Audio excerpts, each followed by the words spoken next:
Live start చేయమంటారు sir? Start.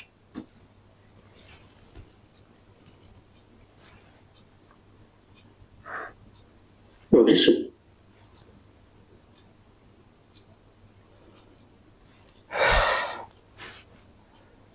అందరికీ నమస్కారం. కార్యక్రమం ప్రారంభించే ముందు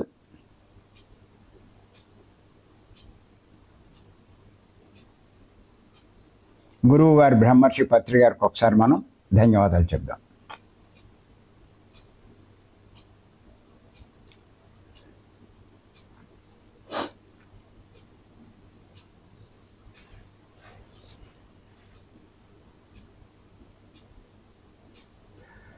మనం గత కొన్ని రోజులుగా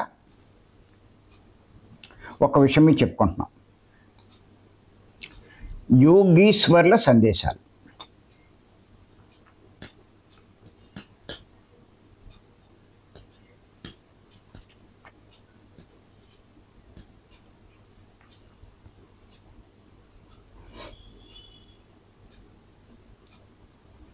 అందులో భాగంగా కబీర్ చెప్పినటువంటి ఒక గొప్ప సందేశం చెప్పుకుంటున్నాం. ఏంటంటే, ఎవరైతే మరణించకముందే మరణిస్తారో వారు అమరులవుతారు అన్నదే ఆ సందేశం.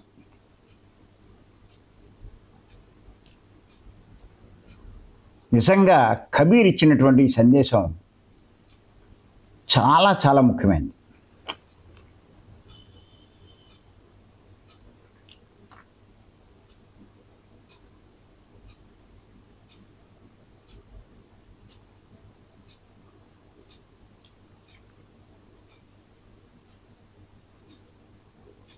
ఆధ్యాత్మికంగా ఎదగాలనుకున్న వాళ్ళు, భవిష్యత్తును బాగా తీర్చిదిద్దుకోవాలనుకున్న వాళ్ళు కబీర్ ఇచ్చిన ఈ సందేశాన్ని పాటించే ప్రయత్నం చేయాలి.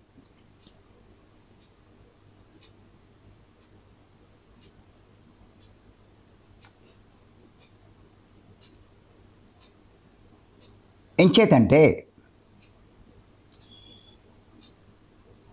ఇది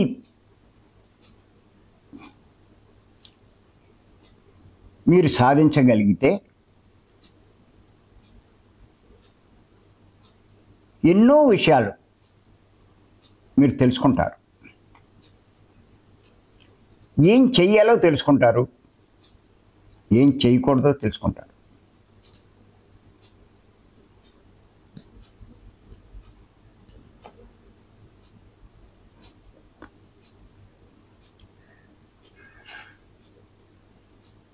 ఖచ్చితంగా జీవితంలో లాభం పొందుతారు, చాలా లాభం పొందుతారు.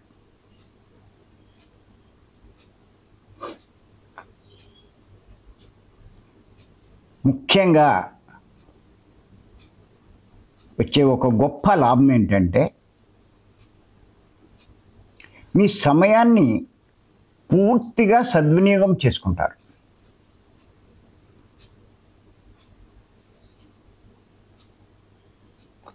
అంటే మీ లాభం కోసం పూర్తిగా ఉపయోగించుకుంటారు. మీ లాభము అంటే ఆత్మలాభం కోసం.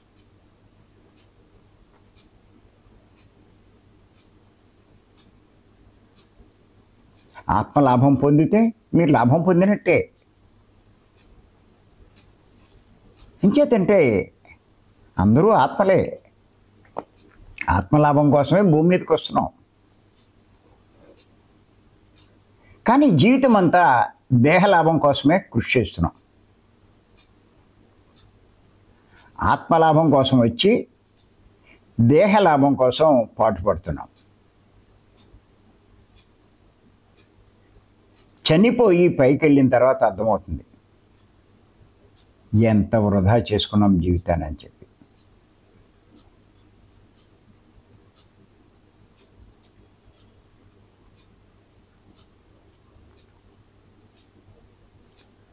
అంచేత ఇది చాలా ముఖ్యం.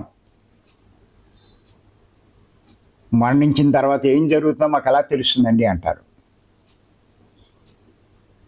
చెప్పుకున్నాం.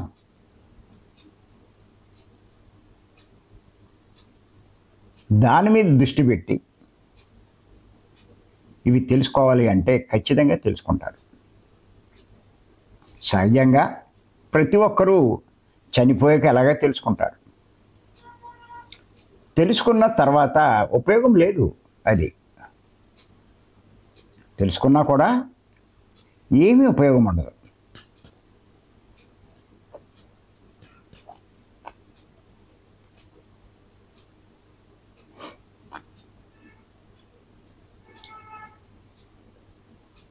చేయడానికి ఏం లేదు ఇంకా.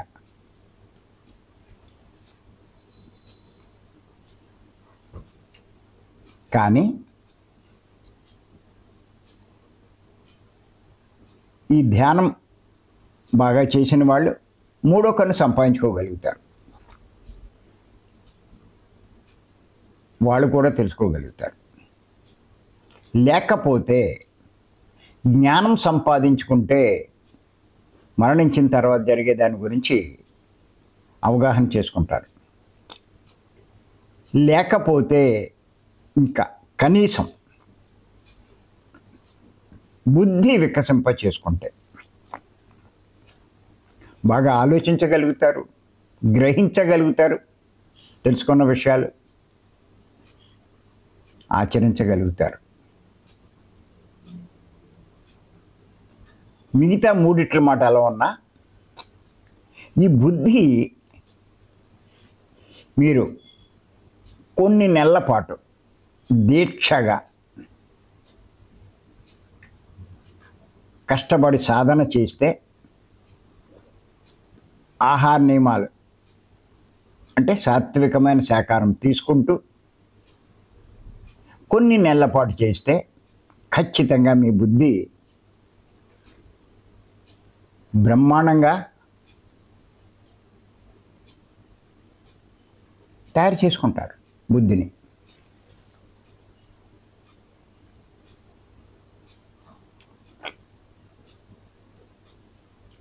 అప్పుడు చదివింది కానీ విన్నది కానీ బాగా అర్థమవుతుంది. చాలామంది వింటారు, అర్థం కాదు. అర్థమవుతే ఏంటి, వింటే సరిపోదా అని అడగచ్చు. అర్థమవుతే ఆచరిస్తారండి. వింటే చెప్పగలుగుతారు కానీ ఇతరులకి మీరు మటుకు ఆచరించరు. అది అంచేత వినడం కాదు, అర్థం కావాలి. అర్థం కావాలి అంటే బుద్ధి బాగా పనిచేయాలి. దానికి ఎన్నోసార్లు చెప్తున్నాం, పదే పదే చెప్తున్నాం. భీమవరం ఖచ్చితంగా మానకుండా రావాలి. అవకాశం ఉన్నవాళ్ళు కర్తాలను కూడా అక్కడ కూడా వచ్చి ఆ అవకాశాన్ని కూడా ఉపయోగించుకోవాలి. అదే చెప్తుంటా. ఏమండి, పట్టుదల ఉంటే ఏం సాధించలేమండి? ఏదైనా సాధించవచ్చు.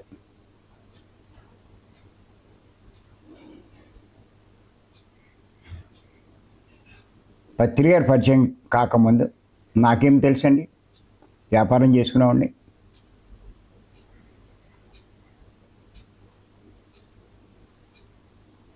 మరి ఈ స్థాయికి రాగలిగానుగా.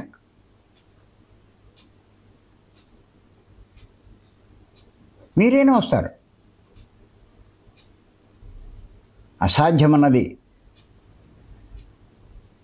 లేదు. ఒక మానవుడికి సాధ్యమైంది ఇంకో మానవుడికి ఖచ్చితంగా సాధ్యమవుతుంది.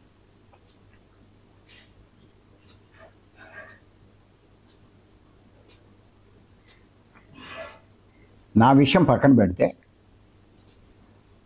మా మేడంని నేను గమనిస్తే ఆశ్చర్యపోతాను. నేను ఎంతలా మారిపోయింది ఆవిడ.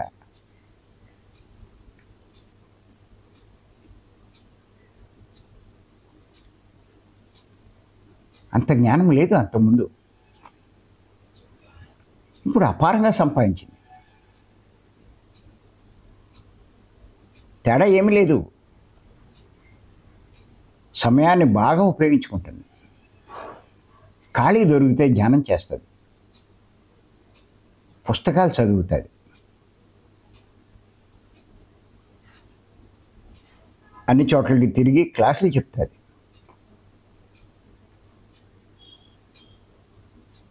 మొదట్లో ఏమనేదంటే ఆవిడ,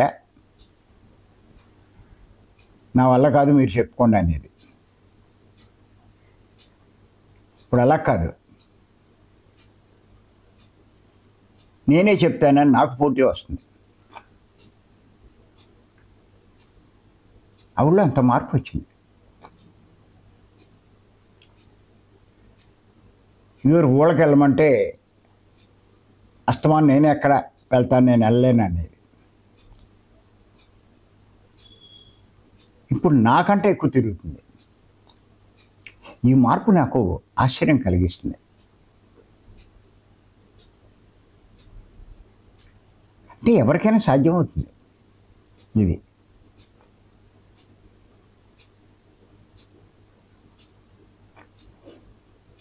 చేత కనీసం ముందు బుద్ధి వికసింప చేసుకోండి.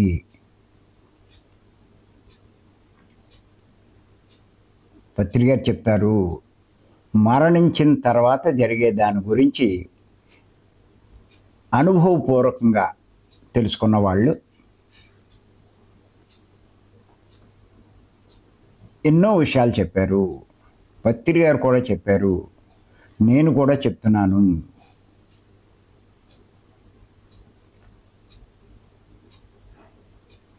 మీరు ఈ రకంగా కూడా తెలుసుకోగలుగుతారు. చేత విలువైన మీ సమయం ఎంతో మీరు ఆదా చేసుకుంటారు. ముఖ్యంగా రాసుకొని చెప్తాను. నాకు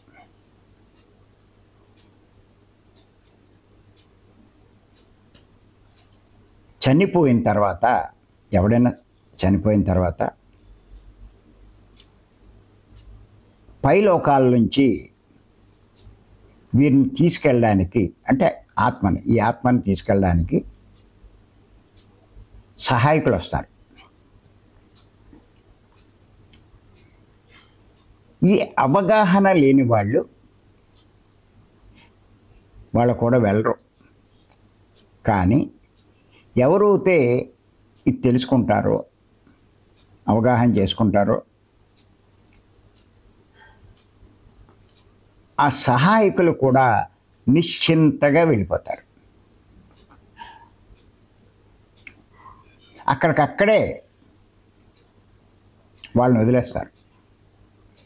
ఉన్న వాళ్ళందరినీ వదిలేస్తారు, తన వాళ్ళందరినీ. ఆలోచించరు, ఓహో నా పని అయిపోయిందనమాట, ఇక్కడ వరకే, వీళ్ళందరితో నా రుణం.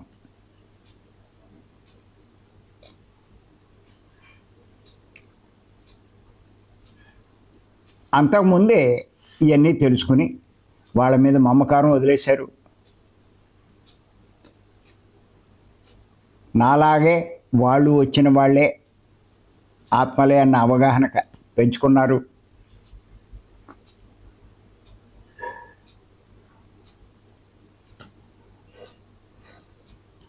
అంచేత శరీరం వదిలి పైకి రాగానే, వాళ్ళు రమ్మనగానే వాళ్ళు కూడా వెళ్ళిపోతారు. భూమి మీద ఉన్న వాటితో నా రుణం తీరిపోయింది,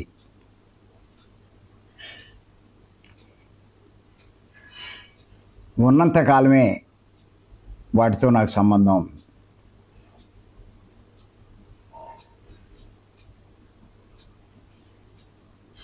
శరీరం వదిలి ఆత్మ బయటకు వచ్చాక, అంటే చనిపోయాక, ఇంకా నాకు దేనితోటి సంబంధం లేదు అని అవగాహన చేసుకుని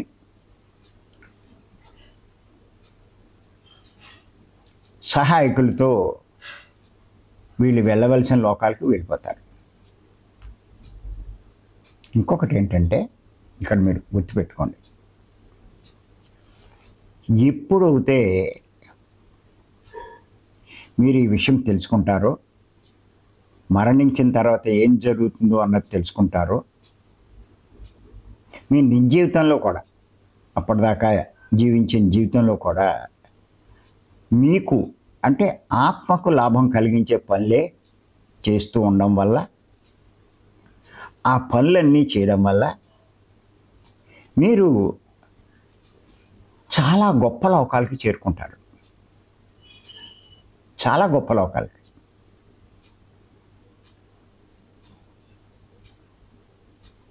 అది మీకు ఎంతో సాటిస్ఫాక్షన్ ఇస్తుంది. ఓ,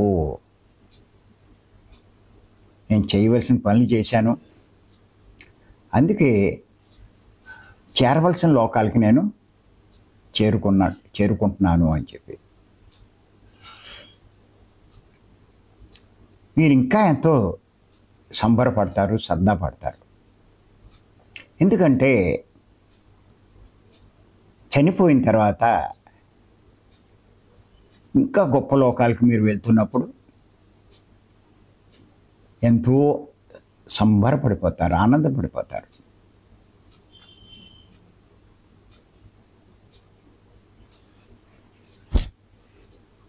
నిజంగా మీకు చావు సంబరం కిందే ఉంటుంది. అందుకే ఆ జ్ఞానం ఉన్నవాడికి పుట్టిగా సంబరమే, చావు సంబరమే అని పత్రిగారు అన్నానికి. మీరు జీవించి ఉన్నప్పుడు ఆత్మకు లాభం కలిగించే పనులు మీరు చేసుకున్నప్పుడు వెళ్ళిపోవడానికి కూడా సిద్ధంగా ఉంటారండి. వెళ్ళిపోవడానికి సిద్ధంగా ఉన్నవాళ్ళు మీరు చనిపోయి మిమ్మల్ని తీసుకెళ్ళడానికి సహాయకులు వస్తే వాళ్ళు కూడా సంతోషంగా వెళ్ళిపోతారు. కానీ ఇవేమీ తెలియకపోతే వీళ్ళందరి మీద మమకారం పెట్టుకుని, ఈ ఆస్తులు వీటన్నిటి మీద మమకారం పెంచుకుని, ఇంటికి నేను దూరం అయిపోతున్నానే, నాయి అనుకున్నానే అని ఎంతో బాధపడుతూ వెళ్ళడానికి ఇష్టపడరు. వాళ్ళు రమ్మన్నా వెళ్ళరు, ఇక్కడే ఉండిపోతారు. వాళ్ళు చెప్పి చెప్పి చెప్పి ఇంక చేసేదేమీ లేక వాళ్ళు వెళ్ళిపోతారు. వీళ్ళు ఇంకేం చేస్తారు, ఇక్కడే ఉండి ప్రేతాత్మలు అయిపోతారు. తన మూర్ఖత్వంతో తనని ప్రేతాత్మగా తయారు చేసుకుంటాడు. ఎంత తెలివి తక్కువడండి, గుర్తుపెట్టుకోండి.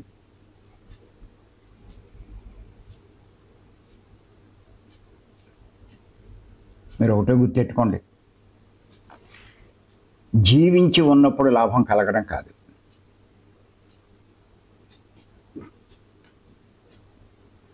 జీవించడానికి సరిపడా సంపాదించుకుంటే సమకూర్చుకుంటే చాలు. చనిపోయిన తర్వాత లాభం కలగాలి. వాడు గొప్పవాడు, వాడు అదృష్టవంతుడు.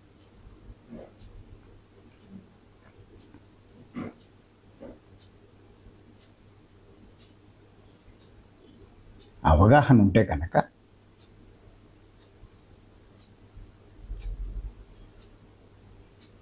ఆ లోకాలకు వెళ్ళడమే కాదు, అక్కడ కూడా సమయం వృధా చేయరు.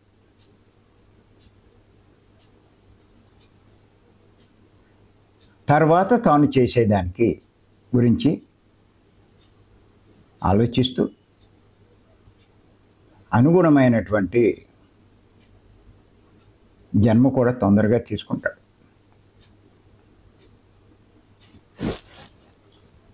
భూమి మీదకి వచ్చి ఇంకా సాధించవలసింది ఉన్నదాన్ని సాధించే ప్రయత్నం చేస్తారు.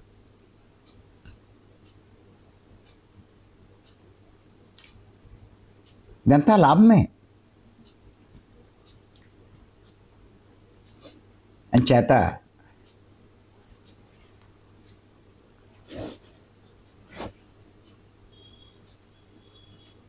వాళ్ళ కూడా వెళ్ళిపోవడం వల్ల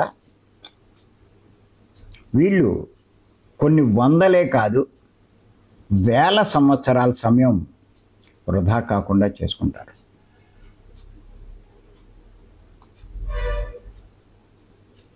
చాలామంది అనుకోవచ్చు, ఏమండి నష్టమే ఉంది,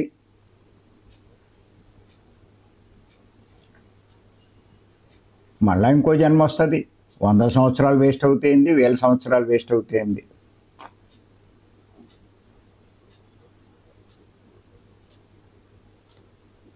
అని అనుకోవచ్చు. కానీ పత్రి గారు ఏమంటారంటే, ఓ 10th క్లాసు పూర్తి చేయడానికి 5 ఏళ్ళు తీసుకున్నారనుకోండి, ఎంత తెలివి తక్కువ అంటాం అన్నీ. 10th క్లాస్కి 5 ఏళ్ళు అవుతే ఇంటర్ మళ్ళా ఇంకో 10 ఏళ్ళు తీసుకుంటాడు. అదా చదువు అంటే?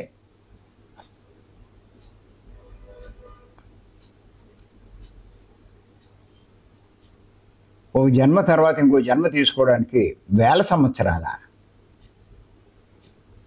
అదేం తెలివితేటలు?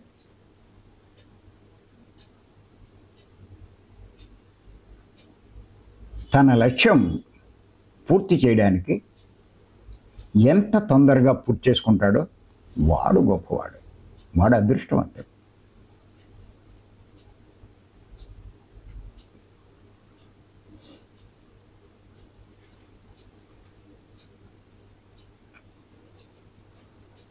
తెలివి తక్కువతనంతో, మూర్ఖత్వంతో, అజ్ఞానంతో,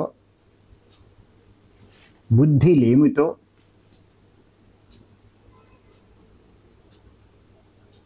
ఇన్ని వందల వేల సంవత్సరాలు వృధా చేసుకుంటారు.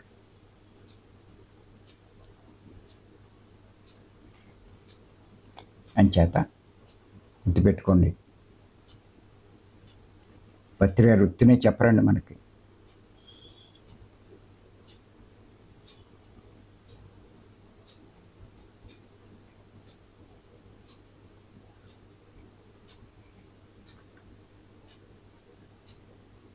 చేత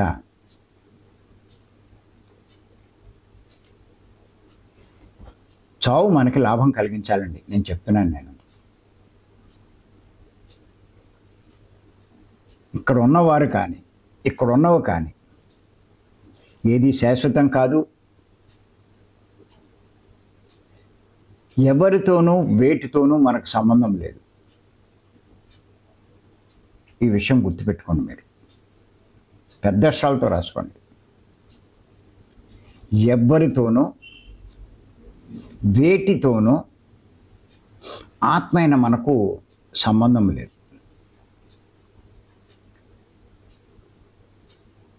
ఎప్పుడూ ఈ దృష్టిలో పెట్టుకోండి.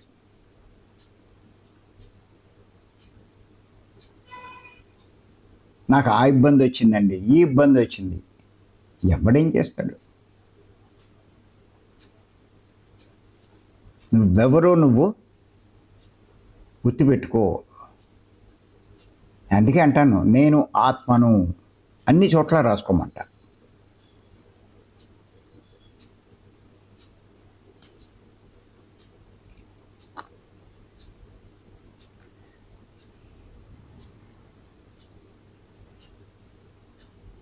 నేను నిన్న కూడా చెప్పాను, ఏ పని చేసినా నేను దేహం అన్నట్టుగా మీరు ఆలోచిస్తే ఒక రకమైనటువంటి అభిప్రాయం ఏర్పడుతుంది. నేను ఆత్మ అన్నట్టుగా మీరు కనుక ఏ సమస్య అయినా ఏదైనా ఆలోచిస్తే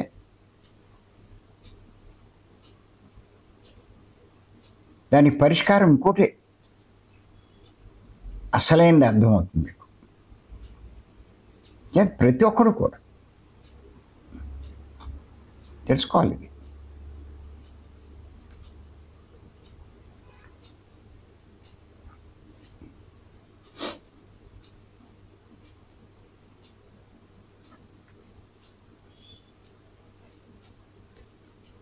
చేత గుర్తుపెట్టుకోండి, ఎవరైనా చనిపోతారు, ఎవరైనా అందరినీ వదిలిపెట్టి వెళ్ళవలసిందే.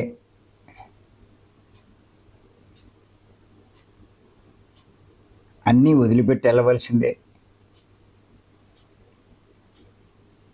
నావి అనుకున్నవి కానీ, నాది అనుకున్నది కానీ వేటితోటి నీకు సంబంధం లేదు. నేను ఇదివరకు ఒక ఎగ్జాంపుల్ కూడా చెప్పాను. రైల్వే ప్రయాణం, ఇది జీవిత ప్రయాణం.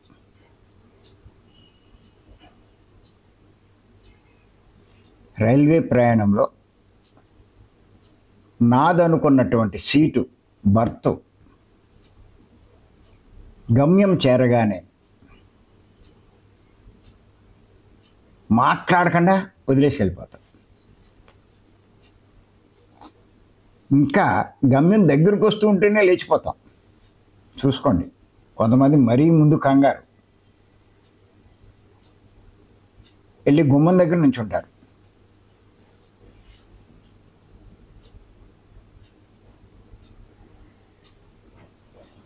మీరు చావుకు కూడా అలా గుమ్మం దగ్గర నుంచోవాలి వెళ్ళిపోవడానికి.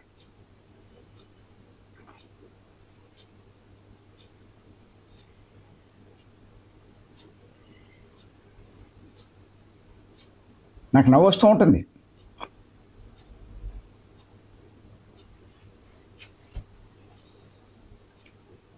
ఎందుకు కంగారు పడిపోతారు వదిలేయడానికి? అలా కంగారు పడిపోవాలి ఈ లోకంలో ఉన్న వాటిని వదలడానికి. కంగారు పడిపోతే ఏమవుతుంది? ట్రైన్ వెళ్ళిపోద్ది.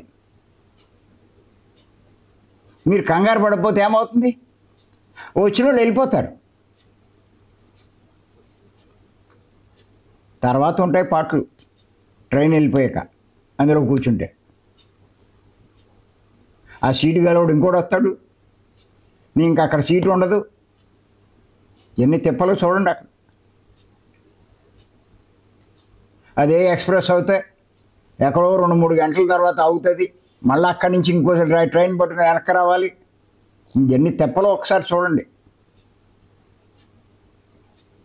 ఆ వచ్చిన వాళ్ళు వెళ్ళిపోతే మీ బతుకు అంతే.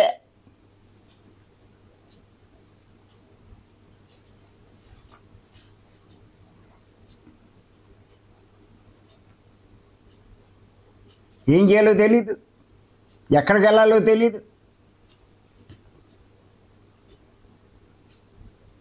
అంతా అయోమయం. హాయిగా వాళ్ళతో వెళ్ళిపోయి ఉంటే వదిలిపోను.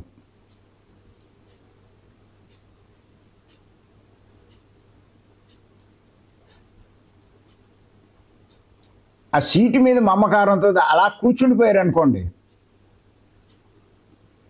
మీ బతుకు చూడండి ఎలా ఉంటుందో. ఈ కూతురు, ఈ కొడుకు, నా ఆస్తులు, ఈ మమకారంతో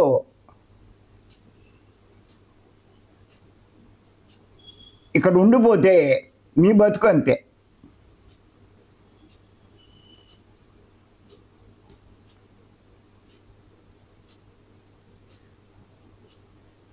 తెలివైన ప్రయాణికులా ఉండాలి మీరు.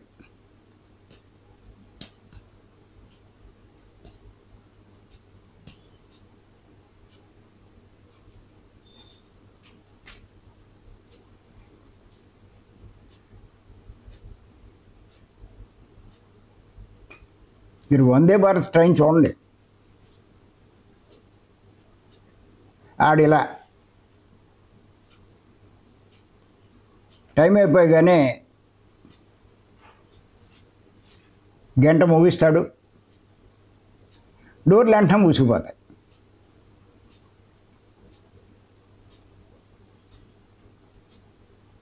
ముందు ఇస్తాడు,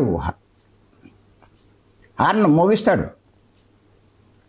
అలాగే సహాయకులు కూడా చెప్తారు, వెళ్ళిపోతున్నాం 11 రోజులు. ఆడు ఎంతసేపు మోగిస్తాడు గంట, నువ్వు ఇంకా లేచి వచ్చి నువ్వు సర్దుకుని పెట్టి తీసుకుని ఆడే నీ కోసం ఎదురు చూడడం. వాళ్ళు కూడా అంతే, 11 రోజులు చెప్పారు, వినకపోతే ఏం చేస్తాడు వాళ్ళు? వాళ్ళ దారి అటు చూసుకుంటాడు.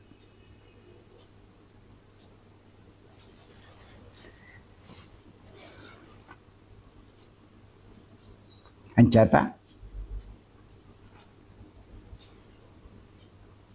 రైలు ప్రయాణాన్ని గుర్తు తెచ్చుకోండి. ఇది జీవిత ప్రయాణము, అది రైలు ప్రయాణం.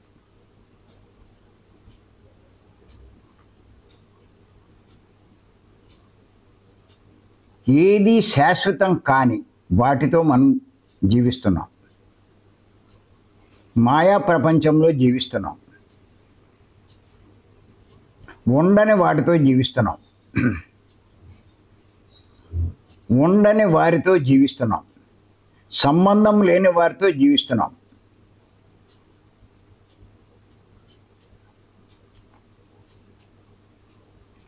మీరు చూడండి, ఆ రైలు ప్రయాణంలో కొంచెం దూర ప్రయాణం, మరి ఎదురుండా కూర్చున్న వాళ్ళతో బాగా స్నేహం ఏర్పడిపోయింది. మీరు తెచ్చుకునే వాళ్ళకి ఇచ్చారు, వాళ్ళు తెచ్చుకునే మీకు ఇచ్చారు. ఆ కాసేపట్లోనే ఎంతో ఇద్దరికి అనుబంధం ఏర్పడింది. మీ స్టేషన్ వచ్చింది, వాళ్ళని వదిలిపెట్టాలా అక్కర్లేదా? వదిలిపెట్టకపోతే ఏమవుతుంది? ఆలోచించండి. ఇది అంతే. ఆ భార్య, భర్త, పిల్లలు, బంధువులు, ఈ మజిలీలో, ఈ ప్రయాణంలో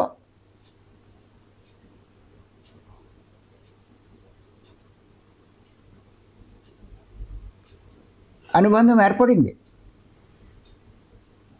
కానీ వదిలేవలసిందే. నా వాళ్ళు అనుకుంటే ఎలా?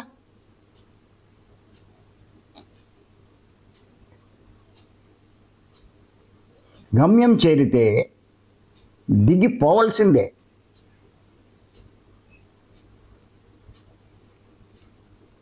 ఈ జీవిత ప్రయాణం ముగింపు దశకు వచ్చినప్పుడు వదిలి వెళ్ళవలసిందే. గుర్తెట్టుకోండి. నేను ఇంకా ఉంటానంటే దొబ్బదు. గుర్తెట్టుకోండి.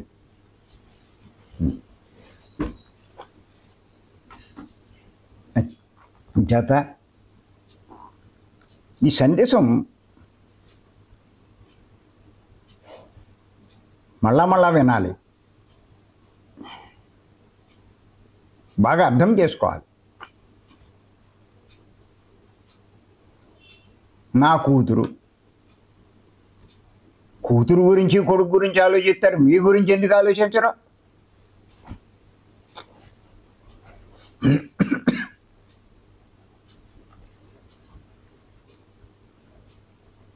ఆస్తుల గురించి, డబ్బు గురించి, ధనం గురించి ఆలోచిస్తారు, జ్ఞానం గురించి ఎందుకు ఆలోచించరు? 24 గంటలే వాటికి కేటాయిస్తారు. దీనికి కొంచెమైనా కేటాయించుకోవాలిగా.